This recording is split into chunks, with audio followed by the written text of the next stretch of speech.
and welcome to episode number 83 of the Introvert Biz Growth Podcast, the show where I talk to introverts who grow their business and make a difference.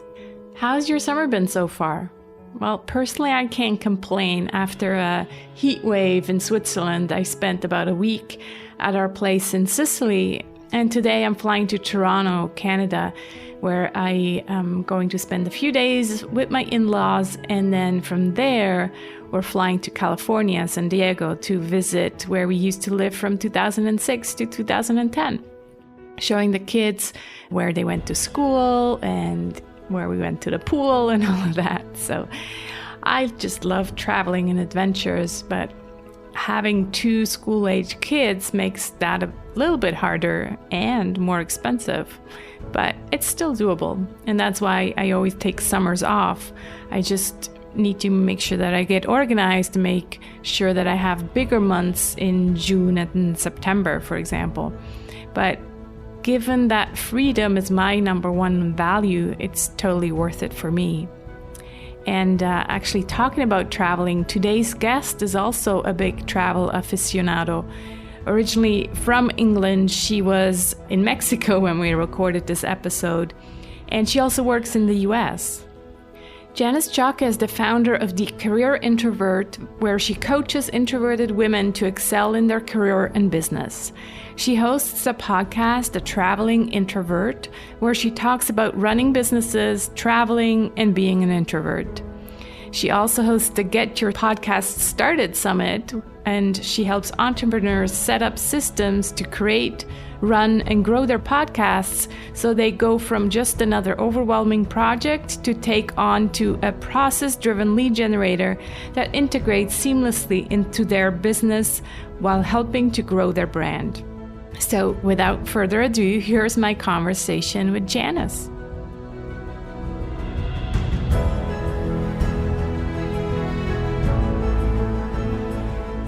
Hi, Janice. How are you today? I'm good. Thank you, Sarah. How are you? I'm good. Thank you. It's good to have you here. I'm so excited. And you're calling in from somewhere in Mexico. I already forgot. Guadalajara, Mexico. Guadalajara. Oh, I love that. The sound of that. Yes. So in the intro, I always kind of read the official bio, right? That's what we do on podcasts. But, I want to go beyond the official bio. So tell me about Janice and how this introverted you plays into you being a business owner today. And you're not just a business owner because you're like traveling around the world at the same time. So tell us your story a little bit. How my introversion plays into my business is I get to craft how I work and when I work, which I've found has been really beneficial. I'm still working on it. I'm not a pro. But as far as I have certain days where I do meetings, I have certain days where I have the ability to nap. I like napping. Napping for me is very good for recharging. As far as the traveling and my story goes, I'm what some people might call a semi-digital nomad. I have a place, a humble abode, so to speak, that I travel from. But I travel most of the year because of speaking events or seeing clients, or mainly actually just for fun. I have friends in different places around the world because I happen to have a friend that is dispersed around the world who speaks different languages and does random things. And so I get to visit them. I try and tie in work with it to make it worthwhile for the trip. But as far as the business is concerned, I don't want to say many different things, but I do a few different things because I know I have a short attention span. I also know that I like to try things out. And so some of the things that I've done have been because I just tried something and it worked. So tell us about these different things. So one thing that I did, and this started recently, was a summit for women podcasters by women podcasters and not the usual gurus. So behind that was I looked around for information and advice for podcasters. And what I found is there's a lot of big gurus out there, which is great. I have got nothing against Pat Flynn, but normally they record their podcast and they hand it off. And it's never seen again. They don't have to do the social media. They don't have to do the editing. They don't have to do any of that work that goes with it when you're just starting out. And most businesses want to start a podcast, but they don't realize the work that has to go into it, maybe the project management actually that has to go into it.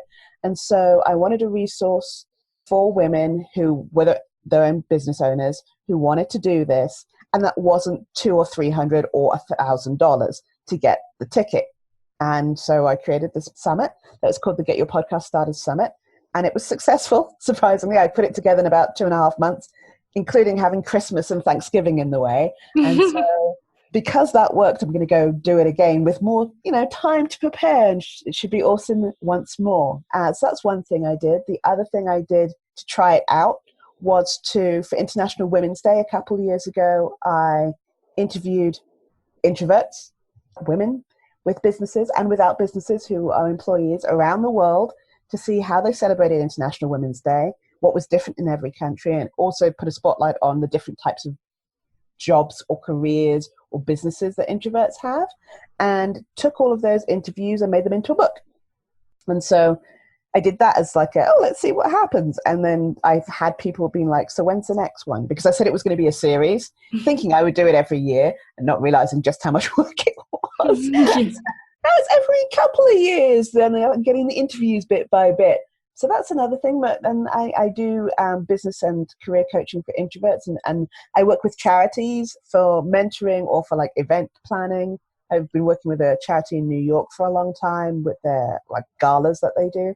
And all of this work, 90% of this work is done virtually. Right. Yeah. The ideal lifestyle for an introvert, right? Yeah. But it sounds like you do see people. It's not like you're just completely working from the closet. Like you are in different countries and you do see people and get out of the house.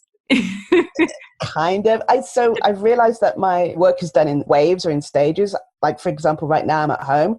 So I'm cranking out a bunch of work that will be released over time because I know next month I'm going to be traveling. And then I was doing the math on it recently. I have 5 speaking gigs that I have to prepare for and do courses for. And there's a lot of work that goes on behind the scenes for those sort of a thing. So I do time when I'm super working and time when I'm working less. So as far as the seeing people, yes, but it's people who know me and are friends that I feel comfortable with. Right.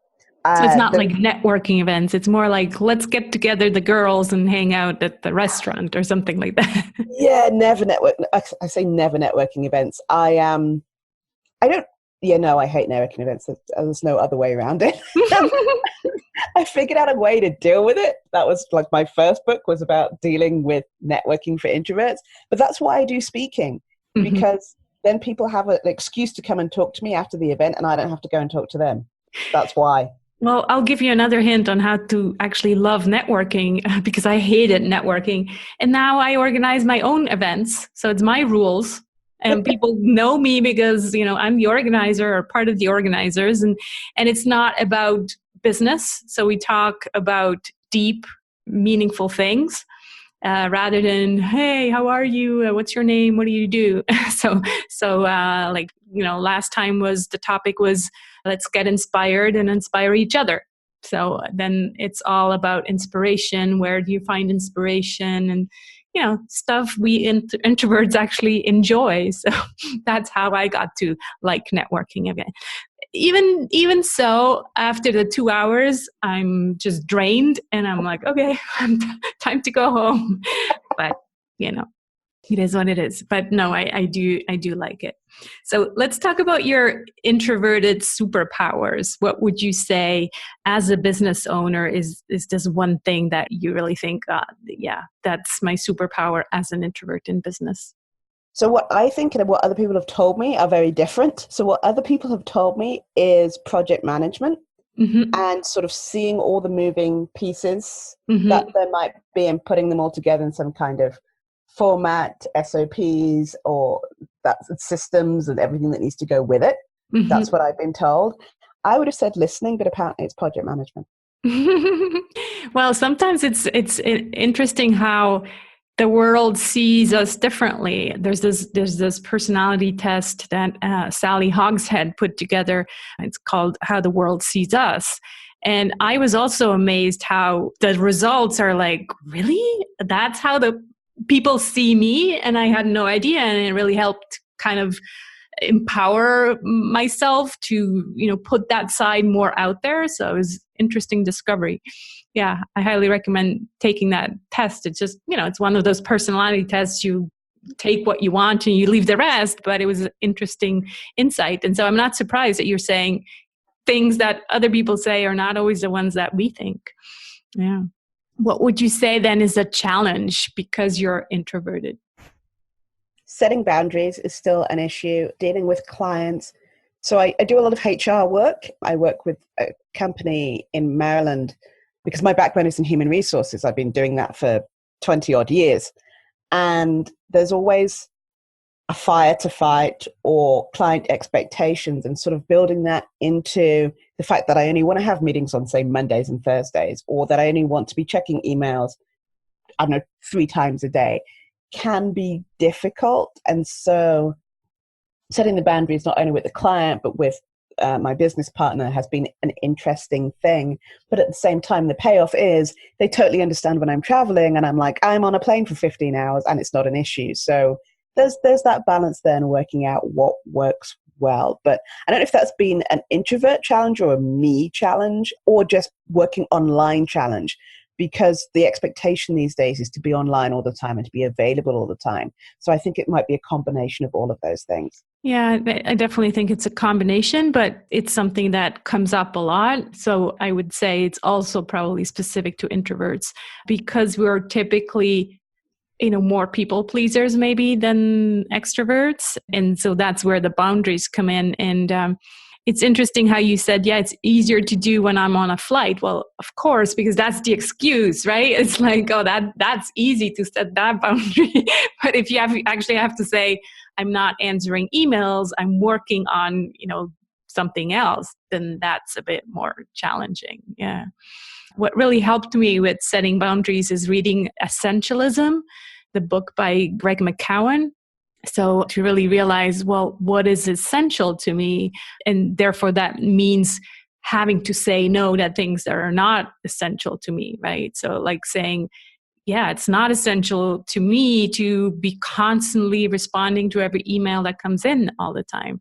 But still doesn't make it easier, but at least I got the awareness. Yeah. Wonderful. All right. Tell me a story. Take me to an aha moment where you had a realization either in life or business or something you want to tell the audience. So many. Okay. So I've been in like a freelancer in business or by myself for a number of years, and I'd always done everything by myself. And it's partly my personality and partly because from the age of 17, I left home and I've been by myself, not by myself, but doing everything for me. Since then, I haven't really had parental support or that sort of a thing. And moving countries a lot means your friend group is very, very different. And I thought that was the way to go because of control or not realizing there were other things out there. And so I went to a conference and I was talking about introversion and working online and that sort of a thing. And this conference was a little different. I don't normally do big conferences, but this one wasn't about killing it and crushing it and all of that sort of a thing. It was more building a community, finding people who will like you. And from that particular conference, I ended up starting a business, finding an accountability group, meeting someone on Facebook who I'd been like admiring for years, now being part of her inner circle group and having an accountability buddy and a mastermind group. And so now I'm not by myself. I can go talk to people who are also not in the same space, but will understand if I talk about, I don't know, funnels or Kindle. Whereas my best friend, I talked about SEO and she's like, what is that? Because she works in an office, in a job, like she just has no idea. And I didn't realize I needed that until I had it. And now I love it and it's awesome. And I will continue talking about this conference forever. But for the longest while, I thought I could do everything myself. And you had to be good at everything. And because you're a business owner, you wear so many hats and you need to do all these things and keep everything running and da-da-da-da-da. And no, because of this, my life has gotten calmer and I've learned more things, which has helped balance my introversion, surprisingly enough. Yeah. This so resonates, so much so that exactly the same thing happened to me a few months ago. And that's how my Gentle Business Revolution and its alliance was actually born. So I'm wanting to create the community for people like the ones you just described, right? Because I think it's kind of, we're wearing almost this label, and it gives us this excuse, oh, but I'm an introvert, I can do everything by myself, right? We can do it because we're good at it, but yeah, we don't realize what we're missing out on. And you just described that so beautifully that it just makes your life so much calmer, because you're talking to people whose values are aligned, who think the same way, and who struggle with the same things. Because yeah, our friends, our partners, they don't understand what we're talking about. And so glad you're mentioning that. And I think it's time when we realize that, we're done being the lone wolves. It just doesn't work anymore. So glad you brought that up. And I'm happy for you. That and hustling, I'm very anti-hustling. So anti-hustling. Yeah, can we just get rid of that word? Yeah. Tell us about some tools that you're using. So the first one would be like, an online resource, some kind of tool that you use every day for your business. Reddit. Okay. I don't use that, and I haven't heard of it from it in a while. So this has been a tool that's been around for a while, right? Tell us more. What does it do? So what I use it for is research. Knowing what people are thinking, common questions that people are asking is useful.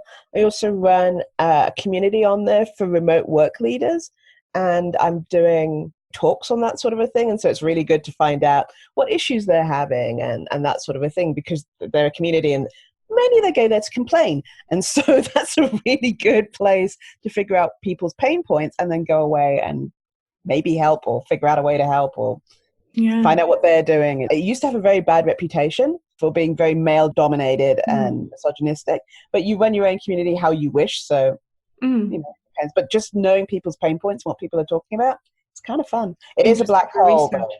Yeah, it is a black hole. So you kind of need to cut yourself off. Time limit, boundaries again. Yeah. What about a personal habit, something that you do on a daily or at least very regular basis? So what I've learned, and this I've only implemented in the past 2 months, thanks to a coach that I have, was instead of always working in the business, it's through working on the business. So I had to block out times and color code it in my calendar to, even if it's something just like set up my Instagram or set up my Facebook post or whatever it might be, but to set time for myself to do that, because I get caught up doing other people's businesses and other people's stuff that, you forget your own. So that's something that I've done. And right now, myself, my accountability buddy, because she's 40 this year, she's doing meditation. So on the 1st of April, she did it for 1 minute. And on the 2nd of April, she did it for 2 minutes. So until the end of April and a little bit of May, she's going to ramp up to 40 minutes worth of meditation per day. Oh, wow. And so she's doing that, or you're doing it with her? Okay. Yeah. I like that. And it's funny how you said because she's 40. So is that, it's because of the 40 minutes? Right? Yeah. Because I thought, well, maybe you have to be 40 in order to realize that meditation is a good thing. Because that's exactly when I started meditating 3 years ago, when I turned 40. So I'm like, maybe it's a thing. Maybe you have to be 40 to be smart enough to. Maybe it is a thing. I mean, I'm 39. I'm not here. There you go. Maybe it's a thing. Maybe it is a thing. You have to be 40 to meditate. No, I'm sure it's not, but it's funny how you said that. Great. What about a book that you would recommend to the introverts, and why? Wow, that's a really good question, because I'm not really big on, I read a lot, but I don't necessarily read for business. And obviously I would say lean in and, quiet, but there's nothing specific for introverts that I would necessarily recommend book-wise. Okay. Fair enough. And maybe if you think of like a novel that you want to share, you can always send that to me after, and I'll add it to the book list. I have so many books. Yeah, I'm going to check my Amazon, what I've read recently. But yes, that's good. Yeah. All right. We're almost getting to the end, but I still have two really important questions. The first one is this theme that has become way more important to me in the last year or so. And that all has to do with marketing with integrity. So what does that mean to you when you hear that? And how do you apply that in your own business? Marketing with integrity. Someone brought it up recently that you see a lot of entrepreneurs or influencers, living the life with photos of their car and the beach and all of that sort of thing. And then 6 months later, they'll be like, I was in a rough place 6 months ago and I wasn't making money. And then I did the 6-figure launch, yada, yada, yada. And then you see the cycle again over the year and you're like, wait, what? It's frustrating. So I don't do that. So most of my photos are photos that I've curated or photos of me, but there's never ones of me going, I'm at the beach. There was one like 2 years ago for my birthday and that was kind of it. I don't promote the lifestyle, which doesn't make me an influencer, believe it or not. However, with the integrity part is the feeling that you're not selling, you're providing a service, you are helping people. And part of that is sort of the systems that I use or the companies that I work with. Even with the summit, for example, I didn't go for the big names. I worked with very specific companies that I already had a relationship with, and or I knew people that worked for the company and I knew their culture and their values. And so that was really, really important to me. I wasn't just taking money or I wasn't taking subscriptions or anything from anywhere. I didn't want to talk about companies that I didn't know or didn't use or promote those. I wanted to be like, I've used this. It's awesome. I've used it. It didn't work for me, but it's still awesome because everyone has different needs. So that for me is integrity. Even now, sort of the companies that I work with for my courses, the platform that I use, they're all about binging, but not binging because they're like, you've got 2 minutes to buy this thing. You've got 5 minutes to buy this thing. It's not about, there's access to everything that you can buy it when you can, buy it when you want. Here's a payment plan. They try and make it as easy and smooth as possible and asking their clients what they want and what they need and what their pain points are. And then coming up and providing a solution, being like, here you go.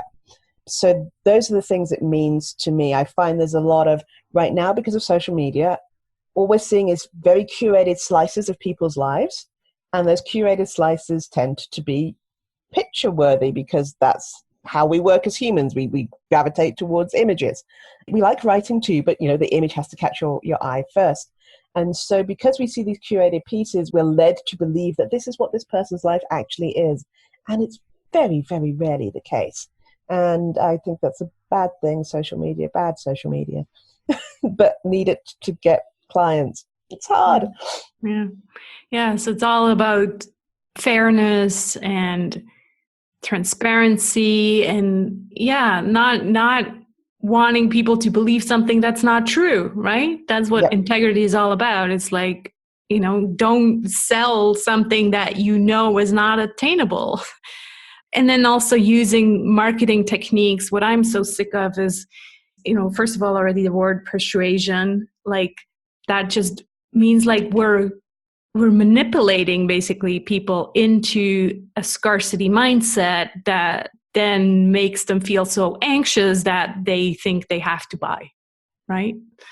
Yeah. That's not coming from a good place. But someone buying because they're anxious, not because they actually want to make a change, makes your life harder. Yeah, it's just disgusting.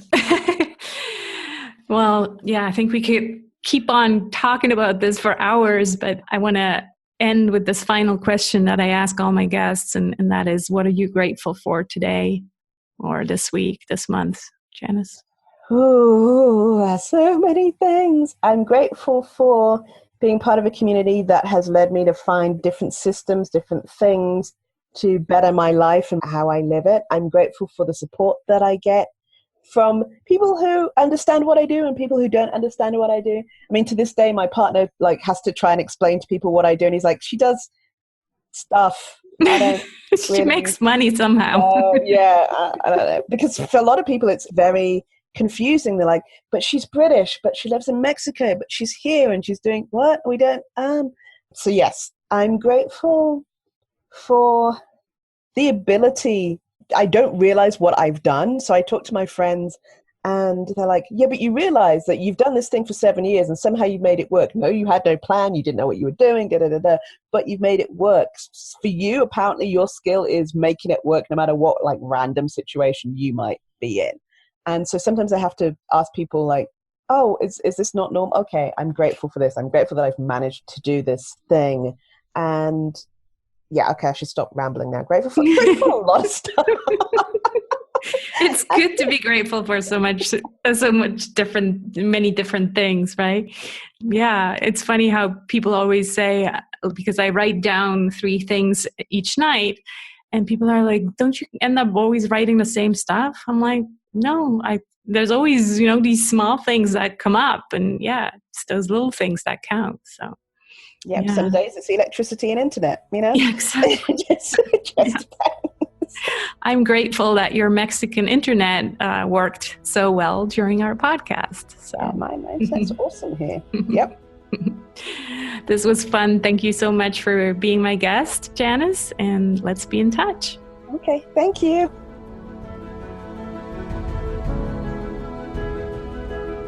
I hope you enjoyed this episode of the Introvert Biz Growth Podcast. Please do go check out Janice's website, thecareerintrovert.com.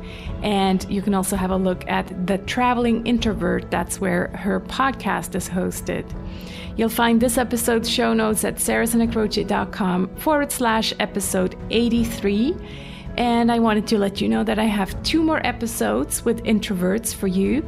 And then, as I've hinted at in several previous episodes, I'll be switching over to the new brand and podcast name, The Gentle Business Revolution. So this is Sarah Sanacroce signing off from the Introvert Biz Growth Podcast. Remember, you need to use your unique introverted superpowers in order to make a difference.